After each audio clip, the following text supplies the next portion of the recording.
नमस्कार प्यारे दोस्तों। तो आप सभी जानते हैं कि कक्षा 10 क्लास 10th के पेपर 22 फरवरी से यूपी बोर्ड के सीबीएसई की अभी डेट डिक्लेयर नहीं हुई है, लेकिन जल्दी आ जाएगी। तो उसी को देखते हुए मैं आपके लिए लेकर आया हूँ इंग्लिश कि इंग्लिश का पेपर किस तरह का आता है, क्या फॉर्मेट होता है, कैसे हमें करना चाहिए, उस चीज़ को यहाँ पर मैं आपको बताऊँगा। कुछ चीज़ें मैं इंग्लिश ग्रामर की बताऊँगा आपको। होता क्या है, हमें इंग्लिश में ऐसा नहीं कि हमें सब कुछ याद करना होता है। इंग्लिश में हमें याद नहीं करना सब कुछ, इंग्लिश में सिर्फ हमें उसे समझना है। जो अधिकांश जो ज़्यादातर पार्ट है ग्रामर का या इंग्लिश का, वो आपका इंग्लिश में पूरा पेपर जो है इंग्लिश का आपको इंग्लिश से ही करना होता है। उसमें जो है सारा फॉर्मेट वही दिया हुआ है, जैसे अनसीन पैसेज हो गया, बुक का पैसेज हो गया, ये सब जो है आपको करना होता है। तो इसमें अब जो है ऑप्शनल ज़्यादा है। 20 मार्क्स का यूपी बोर्ड में 20 मार्क्स के ऑप्शनल क्वेश्चन है, मतलब एमसीक्यू है, जो आपको पढ़कर जो है टिक करने होते हैं। तो ये किस तरह से करने होते हैं ये आपको देखना है। इसमें वेरी शॉर्ट और शॉर्ट आंसर्स भी आते हैं, लॉन्ग भी आते हैं, लेकिन जो आपका जो पार्ट्स है ज़्यादा, वो आपका ऐसा पार्ट है कि आपको एमसीक्यू में करना है। तो उसको जैसे दो पार्ट में हमारा पेपर होता है, एक होता है सेक्शन ए और एक होता है सेक्शन बी। सेक्शन ए में भी लगभग 20 एमसीक्यू आते हैं। तो सेक्शन ए के अंदर आपको क्या करना है कि उसको पढ़ना है और फिर उसको आपको आंसर देने हैं। आंसर क्या होता है, उसमें क्वेश्चन लिखा होगा और 4 एमसीक्यू के उसमें दिए होंगे ABC। आपको सबसे जो सही लगता है आपको उसे क्लिक करना होता है, आपको सेलेक्ट करना होता है उसे। तो उसके लिए आपको सबसे पहले पैराग्राफ को पढ़ना होता है। आपने पैराग्राफ पढ़ा, उसके अंदर आपने पैराग्राफ पढ़ने के बाद आपको क्वेश्चन क्या था उसका, फिर आपने उसको देखा और उसको आपने टिक किया जो आपका सही है।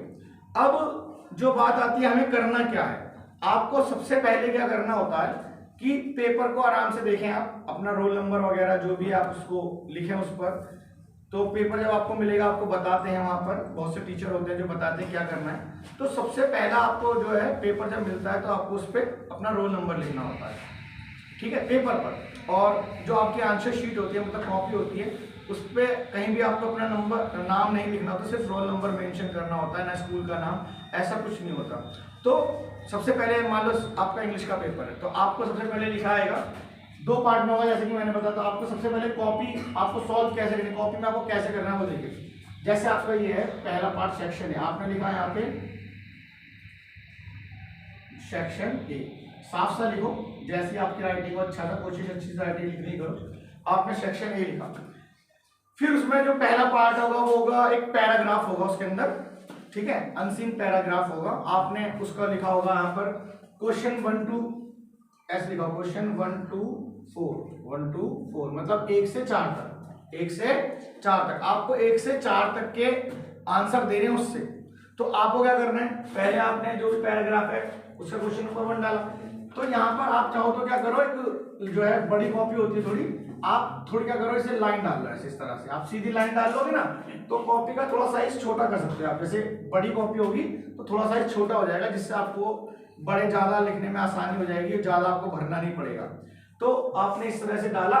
तो आपने सबसे पहले डाला क्वेश्चन नंबर 1। क्वेश्चन नंबर 1 के मैंने आपको बताया 1 to 4 पार्ट है, 1 to 4 4 पार्ट में डिवाइड है।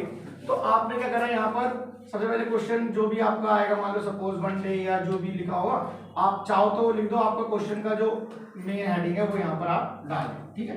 उसका आपको क्या करना है, क्वेश्चन नंबर 1 to 4 है, जैसे कि यहाँ पे लिखोगे आप आंसर नंबर 1, उसका आंसर नंबर हो गया जी 1।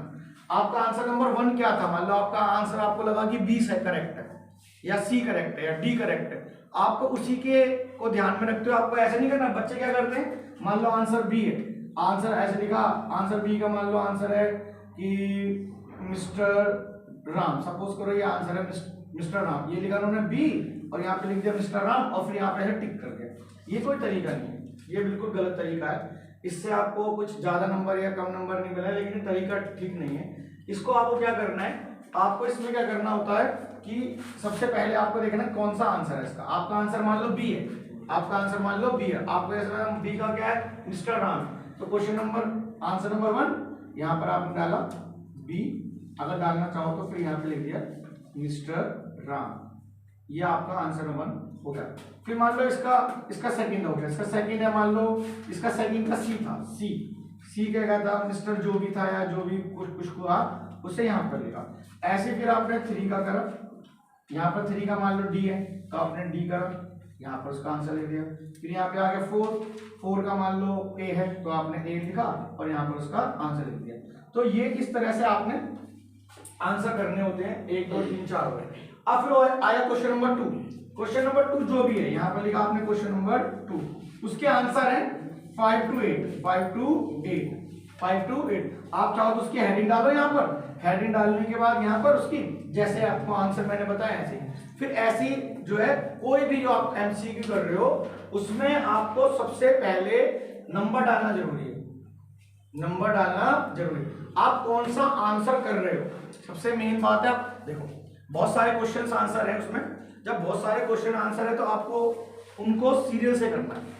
सबसे पहले याद रखें आप कि आपको कॉपी को इस तरह लिखना है कि जो चेक करने वाला है उसे लगे कि बच्चे को पता है, बच्चे को आता है काम करना, बच्चे ने याद किया है। इस तरह से करें आप कॉपी को। अगर आप कॉपी को स्कूलों में या क्लासों में करते हैं भरते हैं और आपको उल्टी सीधी भर देते हैं, वो कोई तरीका नहीं होता, उससे आपको मार्क्स नहीं मिलते, नंबर नहीं मिलते। चाहे हम किसी भी बोर्ड में पढ़ते हो, चाहे सीबीएसई बोर्ड में पढ़ते हो, चाहे यूपी बोर्ड में पढ़ते हो, आईसीएसई बोर्ड में पढ़ते हो, आपको सबसे पहले देखना है कि हमें कॉपी को करना कैसे है। अब कॉपी करनी आनी चाहिए कि कॉपी आप कैसे भर रहे हैं, किस तरह से आप उसको सजा रहे हैं, किस तरह से कर रहे हैं। बहुत से एक ही पेन का यूज करते नहीं, कम से कम 2 पेन का यूज करो, ब्लैक का और ब्लू का।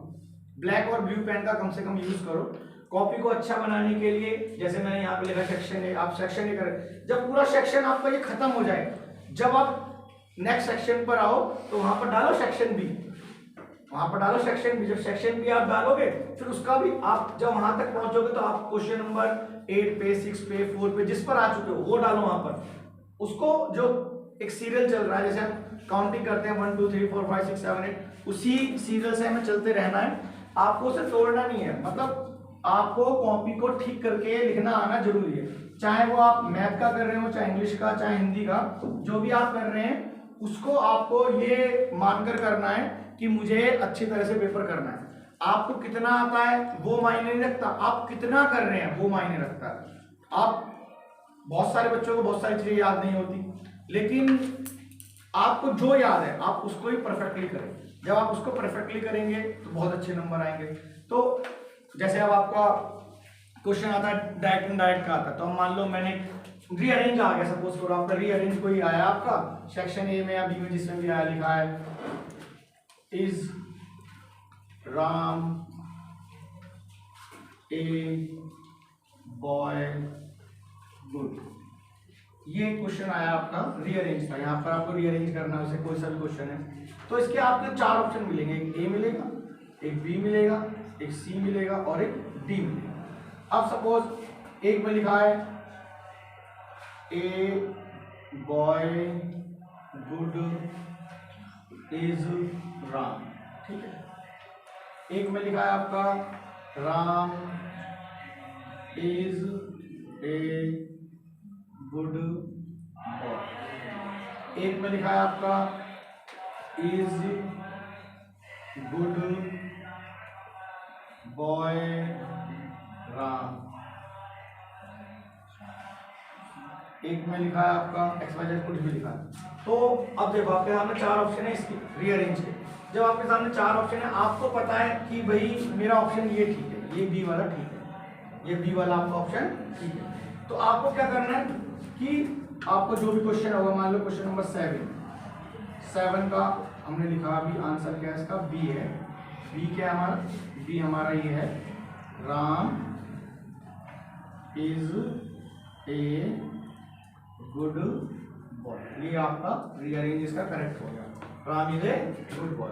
तो आपने क्या करा, आपने डाला कौन सा नंबर था, बी, आपने बी डाला दिखाने के लिए और फिर आपने इसका करेक्ट आंसर लिख दिया। सपोज अगर चेक करने वाला ये नहीं पढ़ पा रहा भी, लेकिन ये तो पढ़ पा रहा, Ram is a good boy, Ram is a good boy, तो इसका मतलब हमारा ये क्या है, करेक्ट सेंटेंस है। तो जब भी आप कोई भी पेपर कर रहे हैं उसमें आपको परफेक्ट चीज को लेना है, जो बिल्कुल अच्छी चीज है उसको लेना है।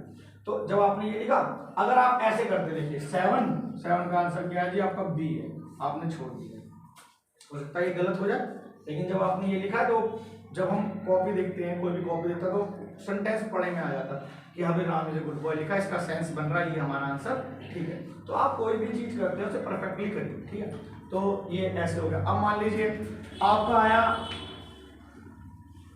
आर्टिकल भरने को आता है, क्या आता है आर्टिकल। अब आर्टिकल आपका कोई आया, जब आपका आर्टिकल भरने के लिए आता है तो लिखा हुआ है आपका, मान लीजिए आर्टिकल को क्वेश्चन मान लीजिए 8 है आर्टिकल का क्वेश्चन, है ना। आपने आर्टिकल के लिए आ गया आई हैव डैश एप्पल,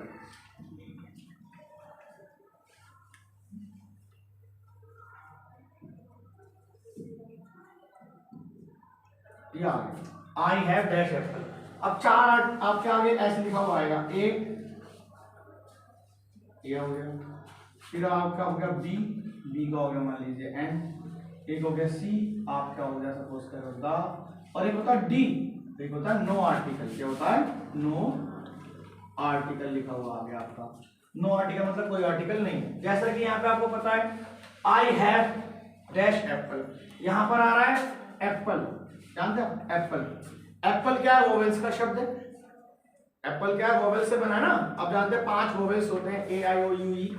तो जब भी अधिकांश शब्द जो वोवेल से शुरू होते हैं तो उनमें हम यहाँ पर क्या लगाते हैं, ए की जगह एन लगाते हैं। ए की जगह क्या लगाते हैं एन, तो ए तो आएगा नहीं, दा भी नहीं आएगा, नो आर्टिकल में क्या बचा एन, तो आपको एन भरना है। आप आंसर कैसे लिखेंगे इसका, जो भी आप आंसर नंबर जैसे 8 है आपका आंसर नंबर 8 का आपका कौन सा है, बी वाला, तो आपने लिख दिया बी। क्या है इसका आंसर एन, इसके नीचे अंडरलाइन कर दिया कि हमारा आंसर बी का एन, तो ये हमारा हो गया ठीक।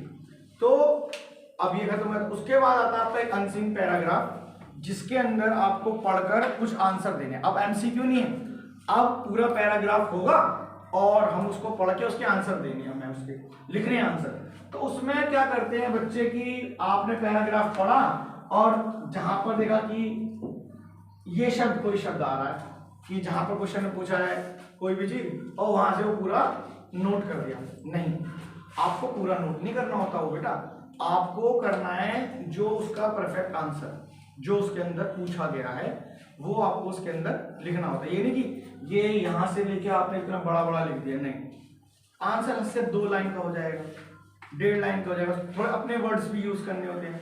और एक उसी में क्वेश्चन आता है कि इसका अपोजिट बताओ, या इसका सिनोनिम्स बताओ, या इसका क्या इसमें मतलब पूछा ये बताओ, तो वो आपको देना होता है। जैसे कि मान लो किसी ने पूछा नियर, तो नियर का अपोजिट बताओ, तो आप नियर का मतलब होता है पास, तो नियर का अपोजिट हो गया फार, दूर, ठीक है। तो ऐसे बहुत सारे शब्द आते हैं जो आपको पैराग्राफ में पढ़ के करने होते हैं, तो वो 4 आते हैं, तो उनके भी आंसर आपने क्वेश्चन नंबर डाला उसका पर ए नंबर का आंसर ये, बी का ये, सी का ये और डी का ये। इस तरह से आपको सिस्टमेटिक रूप से उसे करना होता है। इंग्लिश एक ऐसा सब्जेक्ट है जो लगता हार्ड है, लेकिन बहुत नंबर आता है इंग्लिश में। इंग्लिश में आपके 85, 87, 90, 95 भी नंबर आते हैं, लेकिन सबसे मेन बात होती है करने की, आप उसे कर कैसे रहे। बोर्ड के एग्जाम में इंग्लिश में आपको याद करने के लिए बहुत ही कम होता है। आपको याद जो करना है वो सिर्फ आपको याद करना है क्वेश्चन आंसर्स, वो भी कुछ ही लेसन हो गए, कुछ ही लेसन है जिनके आप पढ़ो, जिनको आप अगर कुछ ही लेसन पढ़ोगे तो उनमें से ही आपके आंसर्स हो जाएंगे। जैसे आप सपोज करो कि क्रॉस है या पोएट्री है या रीडर है, आप तीनों बुक में सप्लीमेंट्री है, तो तीनों बुक में से आप कोशिश करो कि शुरू के 3 चैप्टर्स को अच्छी तरह तैयार करो, चैप्टर नंबर 1, चैप्टर नंबर 2 और चैप्टर नंबर 3। जब आप इन 3 चैप्टरों को अच्छी तरह तैयार करोगे, तीनों बुक्स के कह रहा हूं मैं, चाहे क्रॉस हो, चाहे पोएट्री हो, चाहे वो आपका रीडर हो, ठीक है। क्रॉस, पोएट्री और सप्लीमेंट्री, क्रॉस, पोएट्री और सप्लीमेंट्री तीनों के आप 3 लेसन अच्छी तरह तैयार करो। शॉर्ट, लॉन्ग, जो भी आप उनमें से अच्छी तरह पढ़ोगे तो आपको मैं विश्वास दिलाता हूं कि आपके मार्क्स अच्छे आएंगे। आपको 3 लेसन पढ़ने हैं, तीनों के सेंटर आइडिया याद करो आप अच्छी तरह से। हाँ, और एक इंपॉर्टेंट चीज होती है बोर्ड के लिए, आपके जो है आपकी स्पेलिंग्स जो होती हैं, स्पेलिंग्स ठीक होनी चाहिए। अगर आप स्पेलिंग्स ठीक नहीं लिख रहे हैं तो भी आपका जो है गलत होने के बहुत ज़्यादा चांसेस होते हैं, क्योंकि आप जल्दबाजी में स्पेलिंग गलत कर देते हो, तो वो भी आपको ठीक लिखनी होती है। तो इंग्लिश के पेपर को मैंने आज आपको बताया कैसे करना है। अब जो मैं आपको नेक्स्ट टाइम बताऊंगा कि आपको क्या क्या करना है, समझ आप। आज तो मैंने बताया कैसे करना है पेपर को, ठीक है, लेकिन जो नेक्स्ट वीडियो आएगी उसमें इंग्लिश के कुछ टॉपिक्स बताऊंगा, इंपॉर्टेंट टॉपिक्स जिनको आपको ध्यान में रखना है, जैसे एसे, आर्टिकल, एप्लीकेशन या लेटर, कौन से पढ़ें आप, कौन से याद करें जो आपके लिए बहुत अच्छे होंगे। और एक बात याद रखें, जो क्लास 10th है वो एक बहुत छोटी सी सीढ़ी है, बहुत मतलब फर्स्ट स्टेप है। तो आप पे क्या नंबर आ रहे हैं, कितने नंबर आ रहे हैं, आप इस पर ध्यान ना दें। आपको ध्यान देना होता है अपने दिमाग पर, आपके IQ पर, आप कितने होशियार हैं। कभी भी आप अपने मार्क्स से आप अपने IQ को डाउन नहीं कर सकते। कई बार होता है कि हमें आता बहुत ज़्यादा लेकिन हम ठीक से नहीं कर पाए, या हो सकता है हमारी कॉपी गलत चेक हो गई हो, या कोई और प्रॉब्लम हो सकती है, तो आपके नंबर कम आ गए हो। तो आप कभी भी नंबरों को लेकर चिंतित ना हो। नंबर तो एक नंबर होते हैं, नंबर मायने नहीं रखते लाइफ में। आपका IQ मायने रखता है, आप कितने होशियार हैं, आप कितने वाइस हैं, वो आपके जीवन में आगे आपको पता चलता है। बहुत से लोग ऐसे भी हुए हैं जिनके 10th या 12th में बहुत कम नंबर आए, लेकिन आगे जाकर वो बड़ी बड़ी रैंक्स पर गए हैं, बड़े बड़े अफसर बने हैं, DM बने हैं, कमिश्नर बने हैं। तो ऐसे भी लोग होते हैं। तो आपको ध्यान रखना इस बात पर है कि आप परफेक्टली करें। तो मैं अगली वीडियो आपके लिए लाता हूँ। एक तो मेरे को मैथ का कुछ टॉपिक्स क्लियर करूंगा मैं आपके, कि मैथ के कौन से 10 सवाल आपको करने चाहिए जो अधिकतर बोर्ड में आते हैं, ठीक है। इंग्लिश का मैं आपको कुछ टॉपिक्स बताऊंगा, और इसी तरह से साइंस के जो भी मैं बताऊंगा आप उन पर जरूर ध्यान दें, वो आपके लिए काफ़ी अच्छा होगा। तो आप अगली वीडियो का वेट करें, और thank you for watching, and इसको चैनल को सब्सक्राइब करें और आगे बढ़ाएं। Thank you for watching.